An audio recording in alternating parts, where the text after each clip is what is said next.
Hey kiddos, welcome to lesson 10.6 in math. We are going to be doing this for 2 days. So today we aren't going to be doing book work. We'll do some more book work tomorrow. So I'm going to introduce to you a ruler. Obviously you know what a ruler is. You've seen a ruler.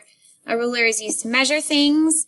Being exact on your measurement is super important, especially if you're a builder, an architect, and you're trying to build something. If you're off by even an inch, that will throw something off. So today we're going to be focusing on 1 1/2 inch. So I just kind of want to break this down for you.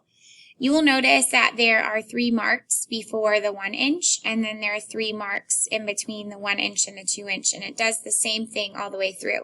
What you may also notice is this mark here is bigger than the 2 surrounding it, and it's the same all the way through. So I could go through all of these numbers and find these lines that are longer. Okay, so there are lines that are longer all the way through all the numbers, and that could go on forever. Well, what is that mark? Well, that is considered a 1/2 inch. So it's written as a fraction, it's written as a half, and it's considered a 1/2 inch. So it goes a half, 1, and then when you hit between 1 and 2, that becomes a big number 1, and then a half. So if it falls in between 1 and 2, the measure is 1 1/2. So if it falls in between 2 and 3, the measure is 2 1/2. And if it falls between 3 and 4, the measure is 3 1/2.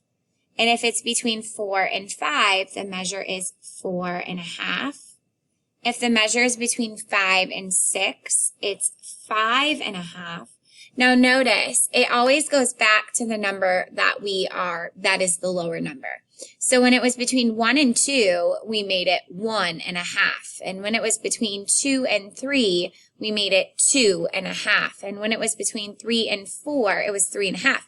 So if I am in between the 6 and the 7, what would it be? It would be 6 1/2. Okay, what if it's between 7 and 8? We have 7 1/2. What would it be if it's between 8 and 9? It would be 8 1/2. What if it's between 9 and 10? It's 9 1/2. What if it's between 10 and 11? It is 10 1/2. Okay, so your half measures are always in between your big numbers. That's kind of how it looks. Now, how does it look with a ruler? And you should have a ruler with you, kiddos. So if you need to go get this ruler, go ahead and get that. Pause the video and go ahead and get this. This is a ruler. Rulers always have 12 inches, okay? So this is a typical ruler. It goes to 12 inches. There are 12 inches in 1 foot. So this ruler is a 12-inch ruler, and that equals 1 foot, okay? Now, you will notice that you have a red side of a ruler, and you have a red side and a blue side of a ruler.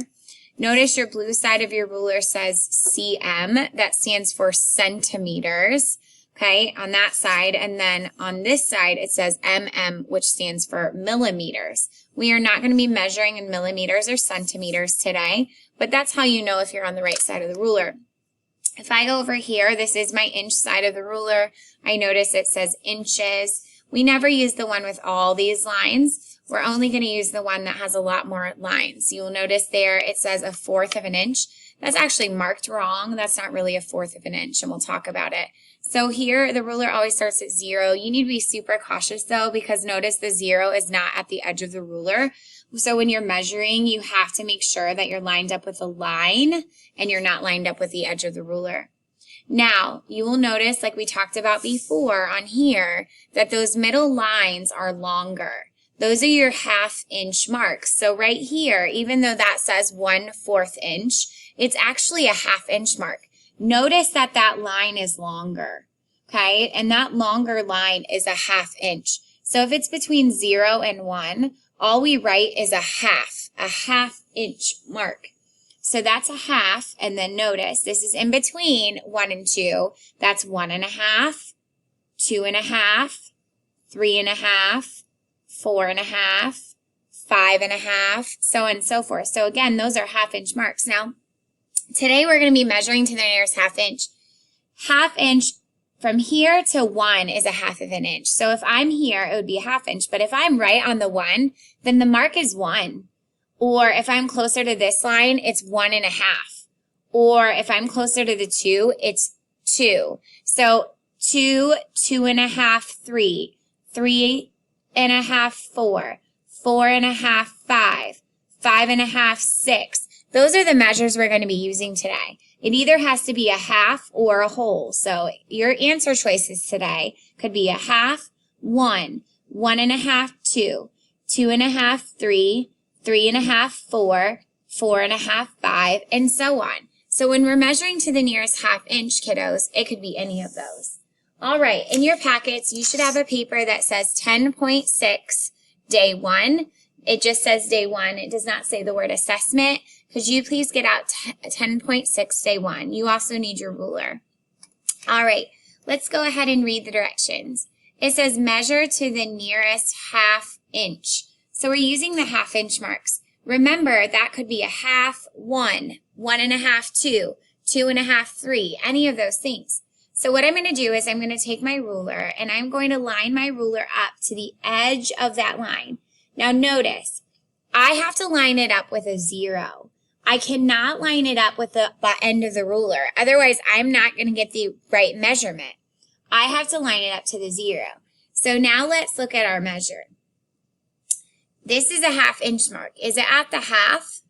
No. Is it at the 1? No. Is it at 1.5? No. Is it at 2? No. Is it at 1.5? Or sorry, 2.5? No. Is it close to 3?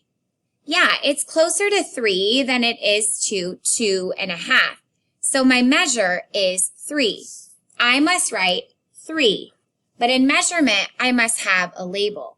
I was measuring in inches. Therefore, my label should be inches. When we do inches, it is IN period. All right, let's look at number 2. Take your ruler and put it on the edge of numbers 2's line. Please notice that I must line up my 0 to the end of the line. Do not line it up at the edge of the ruler. It must be lined up right with that line. So let's look at our measure. Is it at a half? No. 1? No. 1.5? No. 2? 2.5? 3? 3.5? 4? 4.5? 5? 5.5? 6, it's very close to 6, 6.5. Which one is it closer to? It's closer to the 6. So my measure will be 6, and my label will be inch. Okay, so you can't forget your labels. All right, let's try number 3. Put your ruler at the edge of the line. Now, let's see where we're at. A half? No. 1? No. 1.5? No. 2? 2.5? No. 3? No. 3.5? No. 4? No, it's longer than 4. 4.5? If you said the answer is 4.5, you are correct.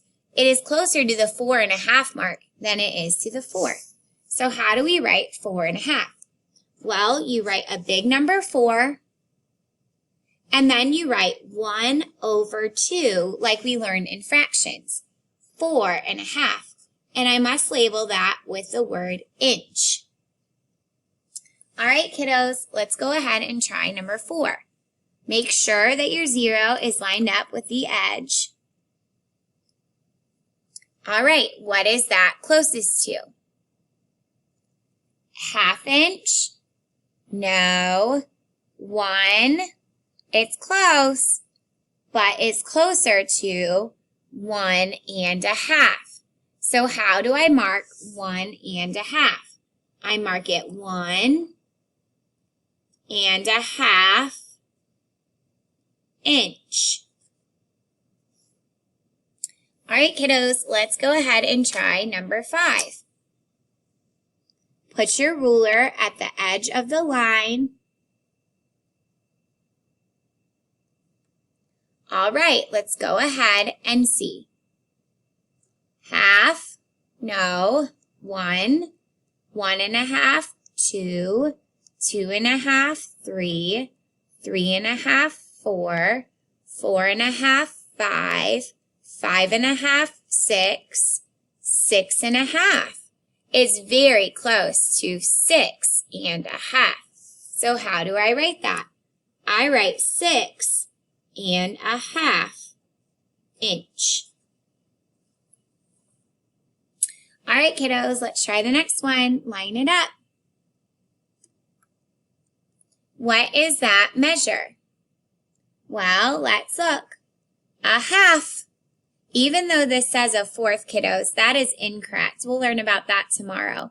This long line right here in between the 0 and the 1 is a half. So I will write half inch. All right, kiddos, we are measuring today to the nearest half inch. In your packet, you should have had a paper that said measuring to the nearest half inch assessment. You are going to be measuring to the nearest half inch, which means you will get out your ruler and you will measure these lines just like we measured before. And you measure and see, is it a half? 1, 1.5, 2, 2.5, 3, 3.5, 4. You're going to measure and see which half inch mark you line up on. All right, kiddos, we'll see you tomorrow when we're measuring some more.